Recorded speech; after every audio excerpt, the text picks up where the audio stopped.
face Islamophobic opposition. By far not a racist. Protect sacred land from daily desecration. They took down hundreds of trees. No environmental impact. By decimating the landscape. Self-created hardship. Definitely a self-imposed. We'll go over the legal standard. We don't reward people for breaking the law. No alternative, minimal variance. Into something that resembles more of an inner city. Is hostility, harassment. You're not going to be welcome if you don't act welcoming and you don't accept the welcoming.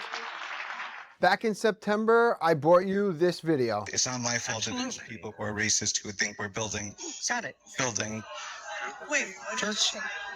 Think you're building what exactly? In 2021, the historic St. Matthias Church on Jerusalem Avenue in Wantor was purchased by the Islamic Center of Nassau County. Since then, the inside has been turned into a mosque. Built in 1904, this landmark was originally created to serve African American residents of a community called the Bush. In fact, it's the second oldest surviving African American religious structure in Nassau County. And here's where things get heated. Recently, the town discovered this 6-foot fence that was just put up illegally in a quiet residential neighborhood.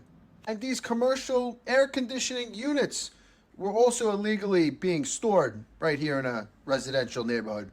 Yesterday, a town hearing on the issue was adjourned until December 3rd so that the neighbors in the community could retain legal counsel. But tensions were high and rising as Mr. Ali, representing the Islamic Center, accused the residents opposing this variance for being racist. This was a simple hearing about a variance for a fence and an air conditioner. Even though locals point out on the center's very own website's plans for a 20,000 square foot structure. If you've driven down Jerusalem Avenue in the afternoon, you know it's gridlock already. The neighbors say this fence is just the beginning, and they're determined to not allow an illegal expansion sneak this 20,000 square foot monstrosity into their residential neighborhood. And the first hearing was adjourned until this much anticipated December 3rd hearing. A lot of information came to the surface. There were questions about why the stop work order was placed on the property, and to be quite frank, they might be answers we'll never know. I interviewed Mr. Muhammad Ali of the Islamic Center of Nassau County, and according to Mr. Ali, although there was a bobcat on the property, there were dry wells delivered. They were still on the trucks. They were not there to do work. They were just there because permits were submitted, being stored there in the event that those permits did go through, and could have been years from that point. The community said that he was just gonna build this gigantic building anyway. According to the community, Muhammad Ali and the Islamic Center of Nassau County has done nothing but ask for forgiveness. There has been zero permission being asked for anything leading up to this December 3rd hearing for the fence they illegally put up, the commercial air conditioning unit being stored on the property, and the trailer, which is also being stored on the property. This record of slurs that I have over here, which I'll be presenting to you later on, I guess by this evening, by the time we're done. And we'll go through each one of them since we have apparently all evening. Many times Mr. Ali said that we could be here all night. This really didn't need to take 6 hours. He spent a lot of time repeating himself over and over again. Intimidation in the I'm going to stop you there. We understand you've made your point on more than one occasion today. All right. I gave you a police report. You gave us a picture, a copy of a writing that someone called and claimed something, and you're giving us a picture of holes. You're fine, you can do that, but we'll give it the weight it deserves. Why don't we just accept all of your photographs and assign to them the appropriate weight they deserve? Is that okay? Sure. Rather than having you go through each and every one. It's just taking too much time. Well, I mean, how would you know which photograph is what? We've accepted them into evidence. Right, but we've accepted them. I believe I have the right to present my evidence. We've accepted your evidence. It says I'm just submitting it. That's right, but we accepted them. You decided not to mark them. We've accepted them. So let's get to the rest of your case. You've got a lot more material to present, and we'd like to hear it. He angered that community. He angered the people in attendance. He angered the board members, I think. I think that this was a waste of time. This could have been done very quickly. He could have cut his bullet points, his points across but rather he chose to kind of annoy everybody, and it seems like that was his motive. Daily dumping of beer bottles and trash, thrown beer bottles, daily dumping of trash, dumping of beer bottles, a consistent pattern of anti-Muslim sentiment, harassment, dumping of bottles and trash. And He was constantly talking about beer bottles. I think he mentioned 10 to 20 times that beer bottles were left at the property, dumped on his property, thrown on his property. Welcome to Wantagh, there's beer bottles. They go in the recycling bin. Sometimes recycling bins get blown over, things get blown, kids drink and they leave stuff around, and have that be a description of the community being Islamophobic, just totally out of line, and it was quite frankly confrontational. the trailer and HVAC units, both fully behind the fence, are accessory to Icon's religious use. Keep that in mind. It's accessory to Icon's religious use. In what way? In terms of the HVAC, that's a donation. So it's part of a future building, and I'll prove in the future document. Hold it. They're not commercial mechanical equipment.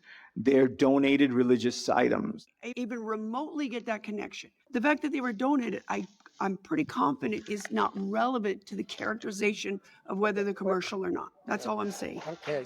A commercial air conditioning unit, 2 commercial air conditioning units being stored on the property were donations. I need more friends like Mr. Ali. He mentioned that they were donations, but he did not mention who donated these items.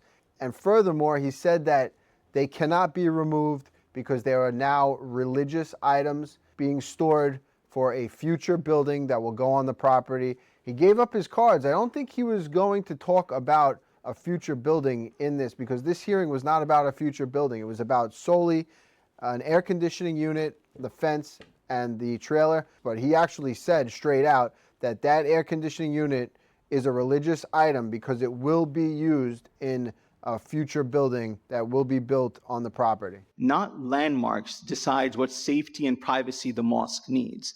That's very important. There's case law right here which sets precedent for that. And again, I keep on repeating this because this is in RLUIPA. Substantial burden on religious exercise without a compelling governmental interest pursued through the least restrictive means. Federal cases directly prohibit this type of removal order. RLUIPA, the Religious Land Use and Institutionalized Persons Act, is a 2000 U.S. federal law that protects religious exercise from government burden. It prevents governments from imposing land use regulations that treat religious institutions less favorably than non-religious ones. The community only wants them to be held to the same standard that everybody else would be. That's all, the same standard. An illegal fence, illegal storage of commercial equipment, a trailer on what he called religious land, sacred land. That doesn't seem very sacred to me. They've removed hundreds of trees. Doesn't look good. It does not fit the neighborhood. Is it actually less favorable if you're being held to the same standard? The community got up, they spoke a lot of passion, and I'll leave you with this. First, I'd like to make clear that I'm fully against any hate speech, religious persecution, racism, vandalism, or any acts taken against anyone in our community as a result of race or religion or any other constitutionally protected rights. The property was desecrated since he owned it. By decimating the landscape and removing all of the beautiful mature trees that were on the property. So far, the applicant has created all of these issues by doing before receiving permission to do so. Because he knows damn well there is definitely a self-imposed because it was a landmark when he purchased it. Anyone who purchases a landmark property knows full well that those protections, restrictions, and review processes that come along with it. This illegal installation demonstrates the blatant disregard for the rules that protect our community, and granting a variance now would essentially reward noncompliance. We don't reward people for breaking the law. It's not about the community being outraged about who's doing it or who's not doing it. The applicant specifically stated during his presentation that the variances are necessary as part of a plan for a future building, commercial HVAC, fencing, and trailers. The variances being sought are the first step towards changes in the community into something that resembles more of an inner city. And that's not what we as community members want. Mr. Mohammed don't live on my street. I am the one live there. You can't just come in, change the rules, change the laws for yourself. And you can't make up that you're not welcome, because you are not going to be welcome if you don't act welcoming and you don't accept the welcoming.